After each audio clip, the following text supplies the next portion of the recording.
Estamos con la mesa de nuestros expertos en opinión pública. Roy Campos, ¿cómo estás? Muy buenos días. Ray. Jorge Buendía. ¿Cómo estás, Ray? No te digo buenos días. No. Buen día. Tajo Fundis, ¿cómo estás? Muy buenos días.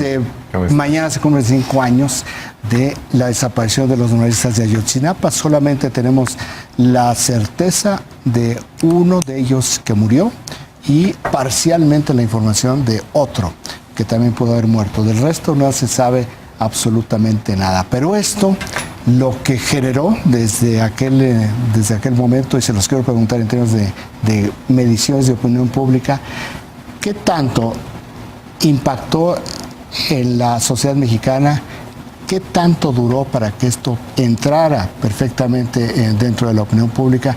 ¿Qué tanto ayudó a dividir más al país? Sé que es una pregunta un poco abierta, un poco complicada, pero ¿por qué no comenzamos con cuál fue el impacto inmediato de la desaparición de los normalistas en términos de opinión pública? Primero, es el tema que marca prácticamente el sexenio de Enrique Peña Nieto. El principio del fin. El principio de su debacle. O sea, y no hay. ¿Por qué? Porque hay que afinar. Todavía no cumplía 2 años. Todavía no cumplía, eran 21 meses, cumplió en septiembre.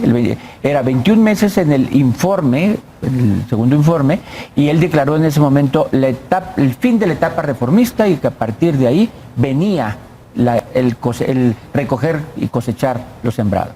Le toca un huracán en Baja California Sur, un huracán, y saliendo el huracán empieza la debacle en un periodo, no nomás fue Ayotzinapa, fue a 26 de septiembre de Ayotzinapa, y en esos meses, Casablanca, Marinalco, en el siguiente mes, en octubre. El Trenchino, la regañada regresando de China, o sea... La regañada en China, sí, regañada de Obama. Todo se junta, y esto de Ayotzinapa, si recordemos, generó un movimiento hasta mundial, donde se paraba el presidente, la entrega del premio Nobel, con cartelones en la entrega del premio Nobel, y en las redes sociales, impresionante el movimiento. Él fue el Estado. Entonces, sí podemos decir que marca a Peña Nieto. O sea, lo marca porque es el inicio de una debacle que ya no pudieron parar. O sea, a partir de ahí empezó... Ya no volvió a levantarse, ¿verdad? No. Es decir, porque venía arriba, abajo, durante todos los 18 meses previos. Pero ya en 2014 ya empezaron en sus niveles de aprobación, la reprobación aumentó. Digamos, desde la discusión de la reforma fiscal, la opinión pública se empezó a mover. Que fue el registro de noviembre de 2013. Finales de 2013. Que ahí es donde se cruza, ¿no? Por primera vez. Y sí es un evento Ayotzinapa en términos de opinión pública que entra gradual. Primero es el golpe, pero después realmente creo que también el otro detonador fue que a principios de noviembre es el famoso "ya me cansé", ¿no? Todavía a finales de septiembre, que es cuando ocurre, todo octubre era como que medio difuso de quién era responsabilidad. Poco a poco se hizo cargo, digamos, el gobierno federal o empezó a pagar los costos. Y en noviembre es precisamente el informe del famoso "ya me cansé", que creo que fue también un detonador. Un poco para el contexto. La desaparición fue el viernes 26 de septiembre, en la noche de ese día. El domingo hubo una reunión en Los Pinos en donde el jefe del CISEN, el director del CISEN, Eugenio Imas, dijo: no hay que hacer nada porque están vivos y esta es una acción contra el gobierno. El gobierno no hizo nada. El martes siguiente, el presidente tuvo una confirmación de que sí había desaparecidos, pero el miércoles, lo que dices del huracán, él dio un discurso donde anuncia: el gobierno va con todo el apoyo a Baja California Sur, y el tema de Iguala es un tema de los guerrerenses. Esto fue como una señal clarísima de que el gobierno no se va a meter en este tema. Y ahí, ¿cómo empieza? Se empieza a generar muchísima tensión. ¿Qué tanto hubo el encono? ¿Qué tanto fue impactando esto? Como en muchos temas de opinión es difícil distinguir cuál fue el evento que impactó la aprobación, porque además estuvo muy cerca el tema de la Casa Blanca. Es decir, fue el otoño del 14 y veníamos de una discusión ya, digamos, su bono fue básicamente el 13.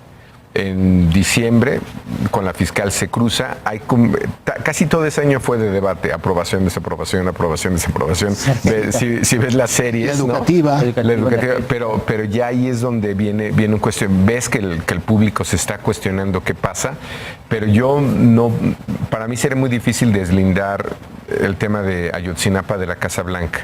Porque si bien en el tiempo hay una distancia, para el público, en la medida que te vas enterando, los tiempos cambian. Fue muy importante, yo creo, el debate de a quién le toca. Antes de que el gobierno asumiera el costo, si recuerdan, hubo una gran discusión de no, es que es un presidente municipal del PRD, y es que, del PRD. es decir, no es un tema del PRI local, no, es Ángel Aguirre. Eso duró, yo creo que un mes probablemente. Un mes, por ahí. tardó un mes en intervenir. El antecedente había sido Aguas Blancas, durante el gobierno de Ernesto Zedillo, en donde en 10 días resolvieron el tema. El compadre del presidente, que era el gobernador Rubén Figueroa, lo destituyeron. Y lograron acotarlo, no se dio aquí lo de hecho fue uno de los cuestionamientos, es decir, ¿por qué seguía Ángel Aguirre a cargo? Y bueno, al final ese costo lo pagó el gobierno federal, un poco por inacción, un poco por la magnitud del evento. Pero fueron dos errores fundamentales. El primer error fue una omisión derivada de que este es un asunto local. ¿Por qué? Porque en la ignorancia absoluta del equipo jurídico del presidente Peña no entendieron que los asuntos de derechos humanos son responsabilidad del Estado y que el Estado le toca al jefe del Estado, así sea un presidente municipal, un alcalde, un policía de crucero, sube hasta el jefe del Estado. No entendieron eso, no sabían, no lo vieron. Y el momento en el que firma el gobierno su sentencia de muerte, el día que ese gobierno se acaba es el día que quitan a Murillo. Porque al quitar a Murillo, ya no le estás dando la razón a todos los que decían que la investigación era falsa, estaba equivocada. De ahí en adelante, todo está mal para ese gobierno. En términos de opinión pública, el impacto fue gradual. Por ejemplo, septiembre se termina en el Poll of Polls de Oráculos, 44% de aprobación de Peña, 50% de reprobación. Octubre, una caída de 2 puntos en la aprobación, 2 puntos aumenta reprobación. O sea, no fue... No fue. Noviembre es el mismo patrón y ya para diciembre, digamos, a la conclusión del año, ya el nivel de aprobación era de 38%, es decir, una caída de 6 puntos en relación a septiembre. Los mensuales. Y la reprobación 55%, que es un incremento de 5 puntos porcentuales, es decir, pasas de un -6 a un -17. Cada punto porcentual equivale 9 millones. a 9 millones. Ese es el... Entonces, De ciudadanos, sí. 18 de electores. De ciudadanos, estamos hablando de ciudadanos. Electores. Mayores de 18 años. digamos, 9 millones de personas. Sí. Entonces, ¿qué? 18 millones de perdiste personas en 3 meses. Perdiste 6. Perdiste 6 todo. millones. Aunque no Ahora, lo miras, perdiste todo. Ahora, ¿qué tanto impacta la toma de decisiones en opinión pública? O sea, ¿qué tanto te puede llevar al desastre? De hecho, la pregunta puede ser al revés. ¿Qué tanto importa la opinión pública en la toma de decisiones? ¿qué Que tanto? es una cosa, Me parece muy bien. O sea, Entonces uno dice, claro, los que gobiernan con las encuestas. que está mal. Si gobiernas con las ¿Y si encuestas, está mal? no gobiernas. No necesariamente. No necesariamente, pues, pero no es gobernar, sí, porque es derivar la decisión a que lo decida la Pero gente. no puedes, tú, y por no te ejemplo, asumes tú. no puedes modular, decir, a ver, ¿cómo está?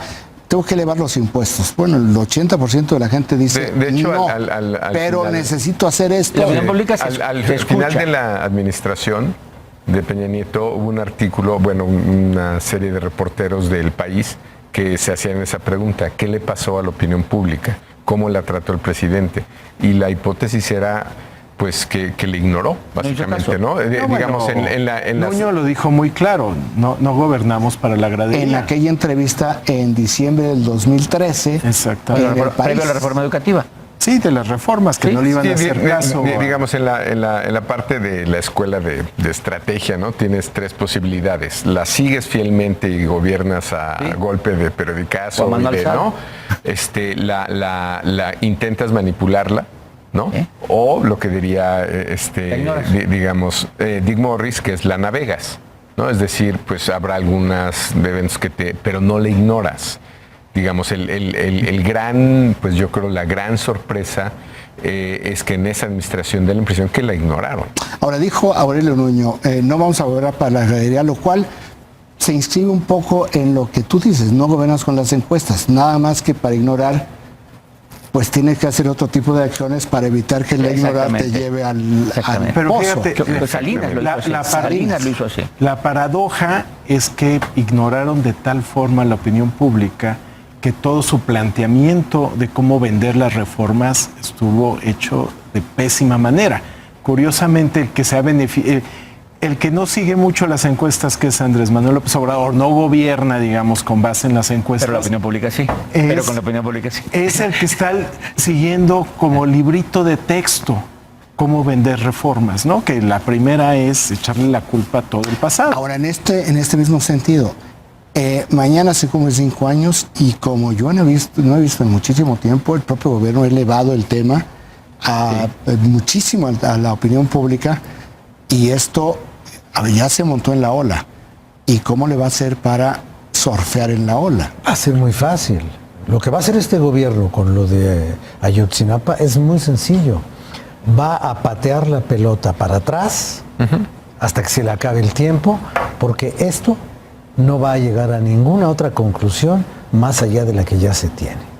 Y si esto sucede, en términos de opinión pública, yo creo que sí pueden cambiar las responsabilidades institucionales y ahí sí puede haber un cambio. Pero también creo que lo que hace es poner en la agenda que incluso el tema de delincuencia está asociado con corrupción y es una responsabilidad del pasado. Digo, en la medida en que mantienes en la agenda este tema, tú le estás recordando a la ciudadanía. Y hay una salida. La salida punitiva no necesariamente tiene que pasar por la Fiscalía General de la República. La gran salida punitiva son los organismos internacionales. Entonces, tomas el caso de graves violaciones masivas a los derechos humanos y entonces que el Tribunal Internacional se encargue de despedazar a Peña y a sus amigos. Lo que sí es que le va bien, porque nuevamente es su postura tradicional de estoy del lado de la víctima.